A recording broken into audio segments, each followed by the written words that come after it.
No sé si alguna vez le han informado que usted ha sido beneficiado y quizá no lo sabía. De repente alguien fallece y te dice, mira, el que falleció te guardó una suma de dinero importantísima en el banco. Yo no sé cómo usted recibiría esa noticia. Pero bueno, esas buenas noticias a veces nos sorprenden y nos hacen pensar la cabeza muy rápido, ¿no? Las personas casi todo en este mundo conocen que Jesús murió en la cruz del Calvario, dando su vida por los pecadores. Es algo que se sabe en casi todo el mundo, menos en algunas partes del mundo donde no creen realmente en Jesús. Pero la celebración de la Pascua es lo que mantiene precisamente vivo el recuerdo en el mundo. Hoy, bueno, comenzamos a celebrar la Pascua y esto es como que una vez más en el mundo religioso y en aquellos que quizás saben que son cristianos porque un día le dijeron, tienen que volver a recordar que Cristo murió por ellos en la cruz del Calvario. Se sabe que murió por nosotros, pero lo que no se sabe mucho es acerca de los beneficios que Él logró por nosotros o para nosotros en la cruz del Calvario, lo que Él logró a nuestro favor. Así que la pregunta en esta noche va a ser, ¿para qué murió Jesús en la cruz del Calvario? Repito, ¿para qué murió Jesús en la cruz del Calvario? Ese para qué nos muestra o nos marca precisamente el propósito. ¿Cuál fue el propósito? Entonces podemos decir que en primer lugar murió para darnos salvación eterna. Murió para darnos salvación eterna. ¿Qué dice la Biblia acerca de ese sacrificio tan extraordinario? Lo podemos encontrar en Isaías capítulo 53, el versículo 6, que dice lo siguiente: todos nosotros nos descarriamos como ovejas, cada cual se apartó por su camino, mas Jehová cargó en él el pecado de todos nosotros. Quiero resaltar esta verdad. Mas Jehová cargó en él el pecado de todos nosotros. Es decir que tenemos que notar algo bien interesante, que fue Dios quien cargó sobre nuestro Señor Jesús, sobre su Hijo amado, el pecado, tu pecado, mi pecado, el pecado de toda la humanidad. Dios lo cargó sobre su Hijo Jesucristo. La Biblia dice aún más en 2 de Corintios, capítulo 5, versículo 21, lo siguiente: al que no conoció pecado, por nosotros lo hizo pecado, para que nosotros fuésemos hecho justicia de Dios en él. Es decir, que delante de Dios somos personas que no pueden ser imputadas. Hemos salido ilesos, fuimos justificados, como si nunca hubiésemos pecado delante de Dios. ¿Pero por qué? Porque dice la palabra que por nosotros lo hizo pecado. Jesús fue hecho pecado por nosotros. Note la clase de sufrimiento entonces a la que fue sometido por nosotros el Señor. Porque además dice la Biblia en 1 de Pedro capítulo 2, verso 22 lo siguiente: el cual no hizo pecado. Si bien el Padre lo hizo pecado, Jesucristo nunca cometió un solo pecado. Él no pecó jamás. Dice Pedro, el cual nunca hizo pecado. Pero cuanto pecado existe, dice la Biblia que el Padre lo cargó en él. Pienso un poquito esto y quiero que su pensamiento se centre en esto. ¿Cómo se habrá sentido nuestro Señor al saber que el Padre cargaba sobre su cuerpo el pecado de toda la humanidad? Con mucha razón, él en Getsemaní se resistía a tomar esa copa que había sido preparada para él.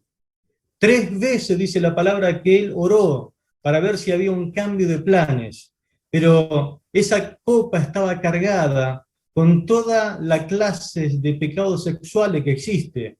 La Biblia en algún momento es como que hace una lista: los pecados de adulterio, de fornicación, de inmundicia, de laxidia, de todos los tipos de pecados que exista, los pecados espirituales, la hechicería, la brujería, todos los pecados que van contra Dios, los pecados sociales que uno comete contra otras personas, la ira, el enojo, la maledicencia, la gritería, los pecados personales que tienen que ver con pecados que cometemos contra nosotros mismos, todos esos tipos de pecados, dice la Biblia que el Padre lo cargó sobre el cuerpo de su Hijo Jesús. Pedro repite esta verdad en 1 de Pedro 2:24, que dice, quien llevó él mismo nuestros pecados en su cuerpo sobre el madero, quien llevó él mismo nuestros pecados en su cuerpo sobre el madero, para que nosotros, estando muertos a los pecados, vivamos a la justicia, y por cuya herida fuisteis sanado. Nuestros pecados, Jesús lo cargó sobre su cuerpo. Qué interesante esto, ¿no? Porque en el Antiguo Testamento, cuando alguien se acercaba a Dios para querer estar a cuenta con él, tenía que venir con un cordero para ser sacrificado en su lugar. Pero en un momento de ceremonia, él tenía que imponerle la mano a ese cordero, y eso era como que él le traspasaba los pecados a ese cordero inocente. Eso fue precisamente lo que pasó en la cruz del Calvario. Juan, viéndolo a Jesús, llegó a proclamar lo siguiente: este es el Cordero de Dios que quita el pecado del mundo. Ahora quizás entendamos un poquito mejor las palabras expresadas en la cruz, cerca de la hora novena, dice Mateo capítulo 27, el versículo 46, Jesús clamó a gran voz diciendo, Elí, Elí, lama sabactani. Esto es, Dios mío, ¿por qué me has desamparado? Jesús pudo experimentar el desamparo que siente un pecador cuando está lejos de Dios. Porque cuando uno está en pecado, cuando el pecado viene sobre el hombre, el ser humano, la Biblia es como que lo identifica como que hay una pared de separación entre el hombre y Dios. Y es imposible que el hombre pecador pueda tener comunión con Dios, pueda Dios escucharle al pecador. Eso fue precisamente lo que le sucedió a Jesús en la cruz. Sintió que el Padre estaba separado de él y él separado del Padre, porque él fue hecho pecado. Hubo una separación, lo cual nunca había sucedido antes. Sintió ese desamparo, sintió esa soledad que siente el pecador cuando está lejos de Dios. Dice la Biblia en Juan 9:31, y sabemos que Dios no oye a los pecadores. Así se sintió Jesús en la cruz. Así se siente todo pecador. Si estás en pecado en este mismo momento, quizás sienta esto también, como que Dios no te oye. Y es normal que sienta eso, porque la Biblia dice en Isaías 59, verso 2, pero vuestras iniquidades han hecho división entre vosotros y vuestro Dios, y vuestros pecados han hecho ocultar de vosotros su rostro para no oír. La tragedia del pecado. Dios tiene oídos para oír, Dios tiene mano para salvar. Su mano no se ha cortado para salvar, su oído no se ha agravado para oír. Dios sigue escuchando muy bien, pero dice, vuestros pecados, vuestras iniquidades han hecho división entre vosotros y vuestro Dios. Y vuestros pecados han hecho ocultar de vosotros su rostro para no oír. Eso es lo que causa el pecado, la tragedia en la vida del ser humano. Todos pecaron, dice la Biblia según Efesios capítulo 2, verso 1, Pablo lo dice de esta forma, ustedes estaban muertos para Dios a causa de sus delitos y sus pecados. No hay comunión posible entre el pecador y su creador cuando uno está en pecado. Y esa misma tragedia la sintió el Hijo de Dios al hacerse pecado, Cuando el Padre cargó el pecado de toda la humanidad sobre el cuerpo de Jesús, Él sintió lo que siente toda persona cuando está en pecado y lejos de Dios. Pero no existe forma alguna que usted pueda acercarse a Dios o tener comunión con Dios, excepto de venir únicamente por el único medio que se llama Jesucristo, el Hijo de Dios. Porque Él murió por tu pecado. Es que si tú vienes a Él, no importando cuán hundido estés en el pecado, en el fango del pecado, saldrás hecho una nueva criatura en Él. De modo que si alguno está en Cristo, lo dijo Pablo, nueva criatura es, las cosas viejas pasaron, he aquí todas son hechas nuevas. Porque Él murió por ti, es que solamente Él puede perdonarte, puede salvarte, puede librarte. Porque Jesús murió por ti, puede hacer la obra que tanto estás necesitando. Yo no sé si has caído en pecado, si estás lejos de Dios. No sé cuál sea tu situación. Todo hombre y toda mujer que no vive rendida a los pies de Jesús, no ha aceptado a Jesucristo como el Señor de su vida, no lo ha hecho el Salvador de su vida, se encuentra lejos de Dios. Y quiero hablarle a todos los que me están escuchando. Quizás me está escuchando algún preadolescente, algún adolescente o algún joven que ha nacido en algún hogar cristiano. Un gran predicador lo dijo así, de esta forma, de esta manera tan sencilla para que lo puedas entender. No porque nazcas en un garage vas a ser un auto. Eso significa no porque nazcas en un hogar donde tus padres son cristianos, ya te conviertes automáticamente en cristiano. No, tienes que recibir a Jesucristo como el único Salvador de tu vida, como el Señor, hacerlo Señor de tu vida, rendirte a Él, y vas a experimentar en tu vida la vida nueva. No solamente Él llevó sobre el cuerpo el pecado de la humanidad, sino además derramó su propia sangre para poder redimirnos del pecado. Leemos en Efesios capítulo 1, versículo 7 lo siguiente: en quien tenemos redención por su sangre, el perdón de los pecados, según la riqueza de su gracia. Redención por su sangre. Es decir, que la obra fue completa. Usted ya no tiene que hacer más nada para ganarse la salvación. No hay obra que uno pueda realizar para mejorar la salvación o para hacerse o afirmar la salvación o para asegurarse la salvación. Él compró tu salvación con la sangre que derramó en la cruz del Calvario. Dios, por la sangre de Jesús, te ve santo, te ve santificado, te puso en esa posición de santificado. Dios te ve a través de la sangre de su Hijo Jesucristo. El sacrificio fue hecho una sola vez y para siempre. Y la Biblia dice que fue completo ese sacrificio. Es decir, no le hace falta nada, ni tampoco hay que agregarle algo más. Quiero reafirmar eso que estoy diciendo porque hoy en día se pone en duda el sacrificio de Jesús. Leemos en Hebreos 7:27 lo siguiente. Hebreos 7:27. Porque esto lo hizo una vez y para siempre, ofreciéndose a sí mismo. Es decir, que el sacrificio de Jesús fue tan eficaz que solamente lo hizo una sola vez y para siempre.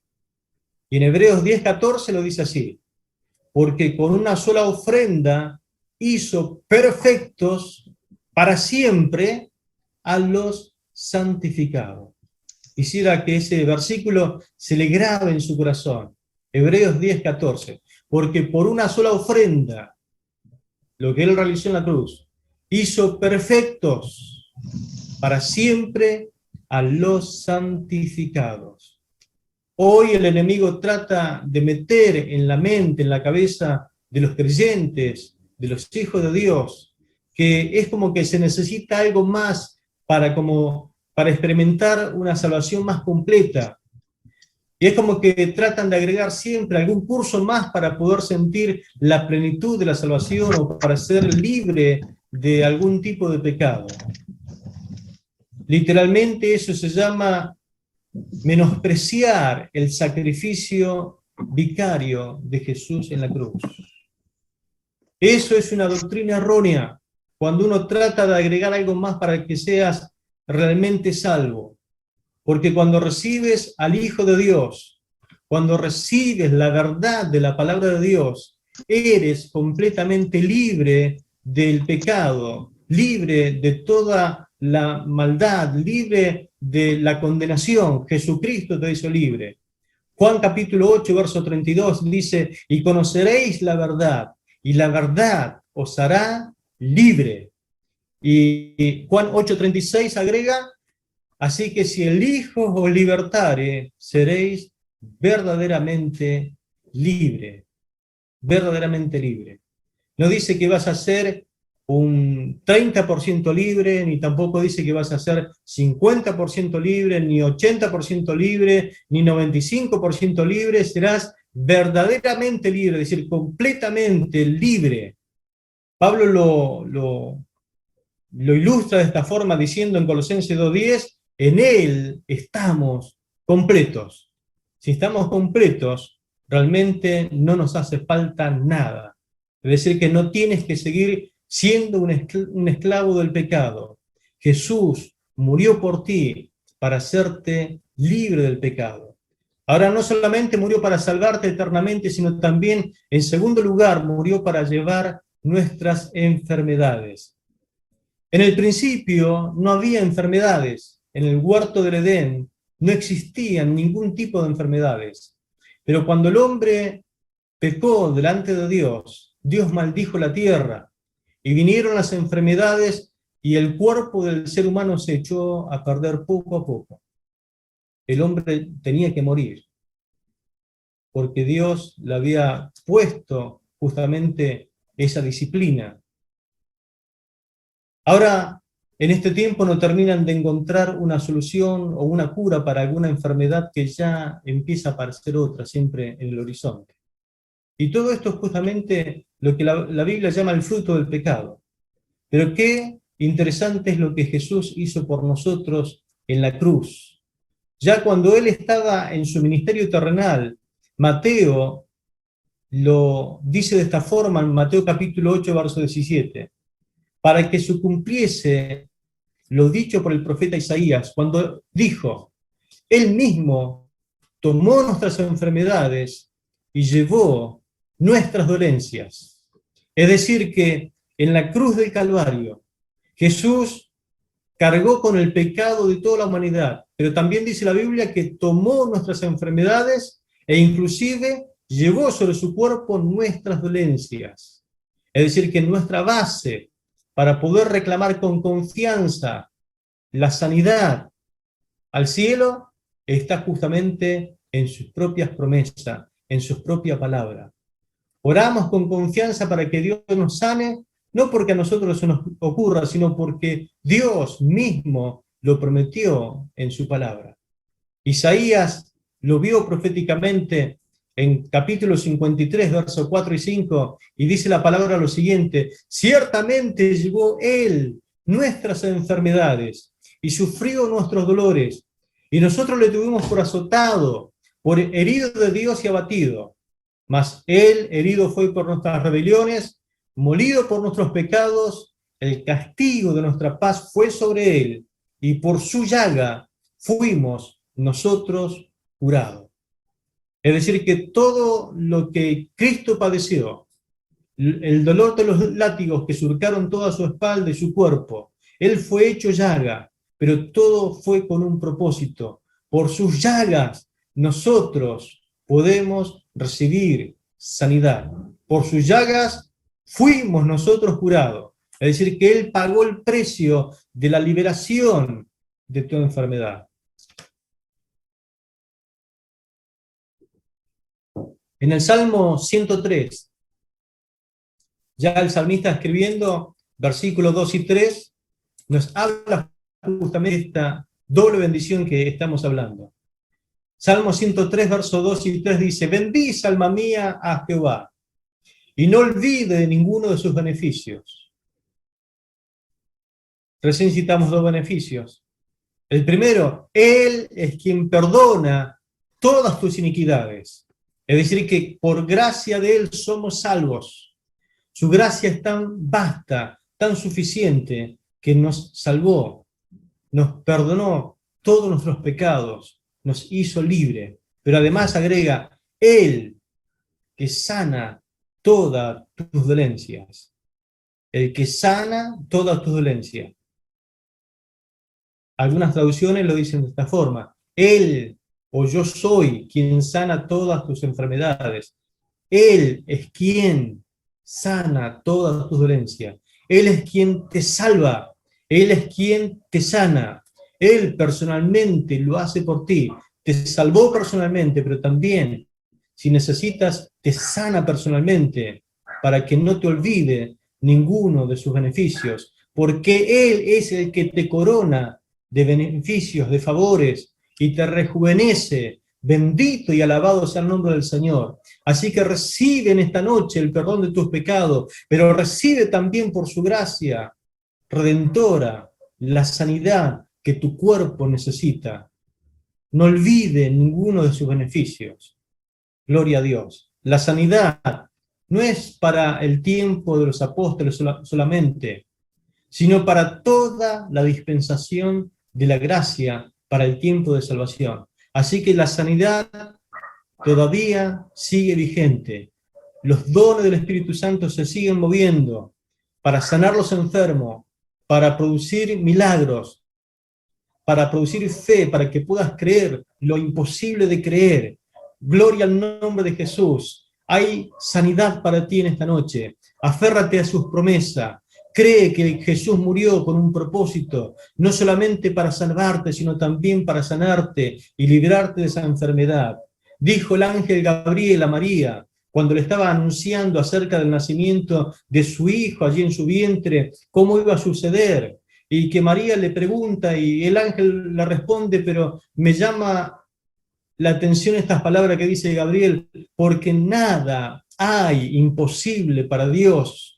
Los ángeles saben, Gabriel sabe que nada hay imposible para Dios. La iglesia a través de los tiempos sabe que nada hay imposible para Dios. Dios quiere que usted sepa que nada hay imposible para Dios, que tu enfermedad puede ser sanada porque Él la cargó sobre su cuerpo y por su llaga nosotros fuimos curados. Tienes que entender en esta noche que nada hay imposible para Dios. Dios dice en Jeremías capítulo 32, verso 27, he aquí yo soy el Señor Dios de toda carne. ¿Habrá algo imposible para mí? Él mismo pregunta, y ojalá que usted le pueda responder en esta noche, Dios pregunta, ¿habrá algo que sea imposible para mí? ¿Habrá algo que sea imposible para mí? Por lo tanto, no tienes que seguir enfermo, porque el Señor tiene para ti esa gloriosa sanidad. Ahora, no solamente Jesús murió para salvarnos eternamente, sino también para llevar nuestras enfermedades, sino también en tercer lugar y último, murió para que tengamos libre acceso a Dios. Cristo murió para que nosotros tengamos entrada libre al trono de Dios a través de nuestras oraciones, con nuestras simples oraciones.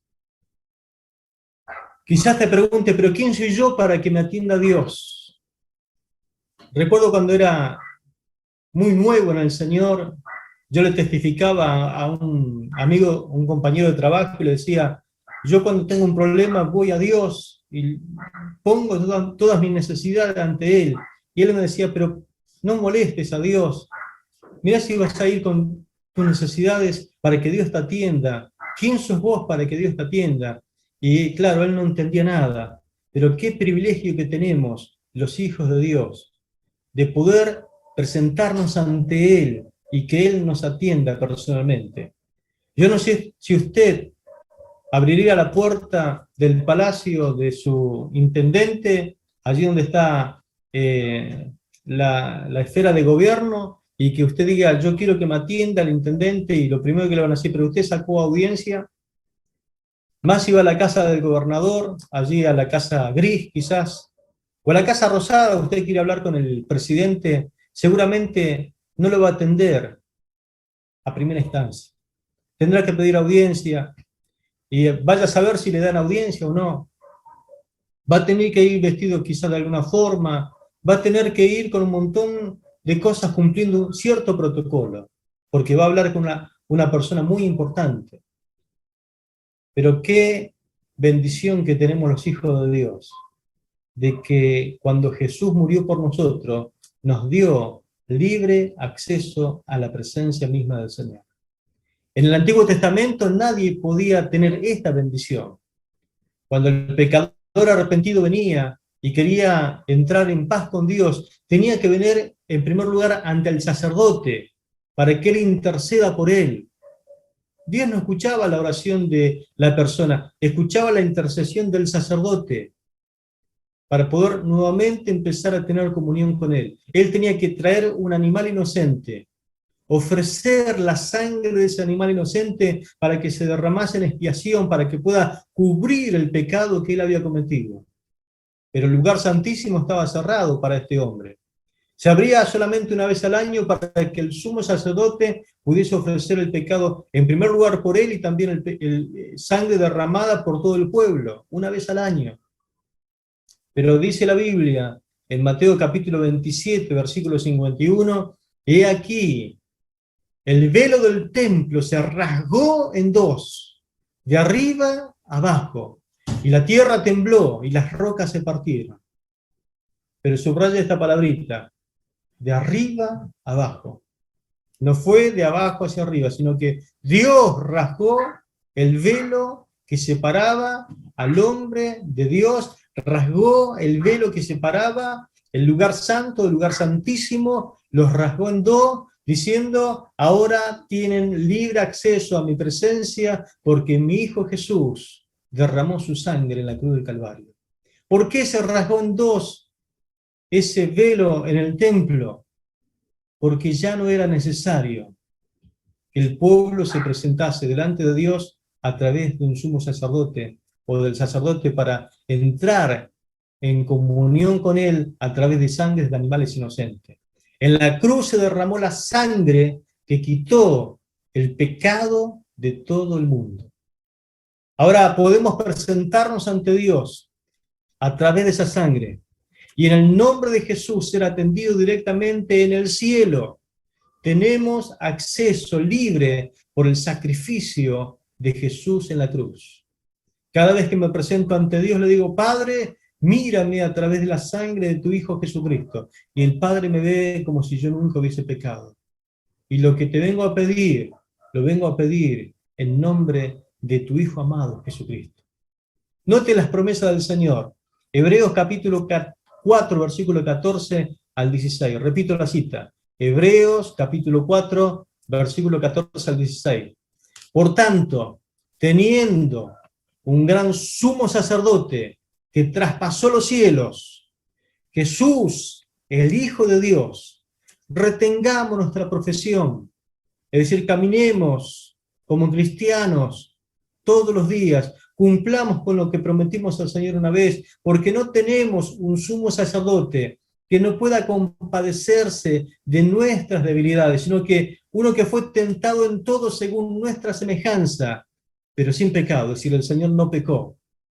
Y ahí está, acerquémonos, pues confiadamente al trono de la gracia, para alcanzar misericordia y hallar gracia para el oportuno socorro. Gloria a Dios. Qué hermoso es poder acercarse confiadamente al trono de la gracia. Hay un trono de la gracia que continuamente está disponible para ti. Lo que deberíamos hacer nosotros es acercarnos confiadamente, porque sabemos que en ese lugar es el lugar donde vamos a alcanzar misericordia y gracia para el oportuno socorro. Juan capítulo 14, versículo 13 y 14 dice, y todo lo que pidieres al Padre en mi nombre, lo haré, para que el Padre sea glorificado en el Hijo. Escucha, si algo pidieres en mi nombre, yo lo haré. El velo se rasgó en dos. Tenemos libre acceso al trono de la gracia. Jesús te dice, todo lo que pidas al Padre en mi nombre, yo lo haré para que el Padre sea glorificado en el Hijo. Si algo pidieres en mi nombre, yo lo haré. Lo vuelvo a repetir en el capítulo 15, verso 7. Si permanecéis en mí y mis palabras permanecen en vosotros, pedid todo lo que queréis y os será hecho. Gloria a Dios. Permanezcan en mí, que mis palabras permanezcan en ustedes. Esa es la condición para que puedan pedir todo lo que quieran y os será hecho. Bendito y alabado sea el nombre del Señor. Salmo 91, verso 15 dice, me invocará y yo le responderé. Me invocará y yo le responderé. Tiempo de angustia, tiempo de calamidad, tiempo de tempestad. Salmo 91, un salmo de protección. Dice el Salmo 91, quizás lo dijiste muchas veces en estos tiempos, me invocará y yo lo responderé. Le vas a invocar y el Señor te va a responder. Vas a invocar su nombre y Él te responderá. Cual sea tu situación, cual sea la circunstancia que estés viviendo, me invocarás y yo lo responderé. ¿Por qué? Porque hay un trono abierto para ti, hay un trono de gracia disponible para ti. No hay un velo que te resguarde de la presencia de Dios, que te oculte de Él. Jesús murió por ti para darte acceso directo a su misma presencia. Por eso me tomo de las palabras de Jesús para ir terminando, que dice en Lucas capítulo 11, versículo 9 y 13. Lucas 11, del 9 al 13 dice, y yo os digo, ya que tenemos libre acceso al trono de la gracia, ya que tenemos la posibilidad de orar y ser escuchados, ya que tenemos la posibilidad de orar y ser atendido, dice, pedid y se os dará. Buscad y hallaréis. Llamad y se os abrirá. Porque todo aquel que pide, recibe. El que busca, halla. Y al que llama, se le abrirá. ¿Qué padre de vosotros, si su hijo le pide pan, le dará una piedra? O si pescado, en lugar de pescado, le dará una serpiente? O si le pide un huevo, le dará un escorpión. Pues si vosotros, siendo malos, saben dar buenas dádivas a vuestros hijos, ¿cuánto más vuestro Padre Celestial dará el Espíritu Santo a los que se lo pidan? Gloria a Dios. Así que hay Espíritu Santo para ser derramado sobre tu vida si se lo pides. Si pides, si buscas, si golpeas, si insistes, hay un cielo abierto y disponible para que las bendiciones de Dios se derramen sobre tu vida. No tienes que ir a otro. No tienes que ir a buscar en otro la bendición que Jesús tiene solamente para ti. Hoy sabemos que hay gente que trata de buscar de alguna forma su bendición. Entonces van a algún santo que murió o algún otro personaje que haya muerto, que fue de renombre. No hace falta. En el cielo no hay burocracia. Si necesitas hablar directamente con el Padre, te presentas delante de Él en nombre de su Hijo Jesucristo y Él te atiende. No tienes por qué creer que tus oraciones no pueden ser contestadas. Mi oración y tu oración pueden ser contestadas porque Jesús ganó ese derecho en la cruz del Calvario. Tienes el derecho de ser atendido por el Padre Celestial. Si la sangre de Cristo te ha limpiado y ha borrado todos tus pecados, tienes atención directa en el cielo. Y el Señor te puede decir lo que le dijo a Salomón. Le dijo en sueño estas palabras: ¿qué quieres que haga por ti? Y quizás en esta noche también el Señor te diga: ¿qué quieres que haga por ti? Pedímelo en el nombre de Jesús. Por su muerte, Jesús logró para nosotros, en primer lugar, salvación eterna.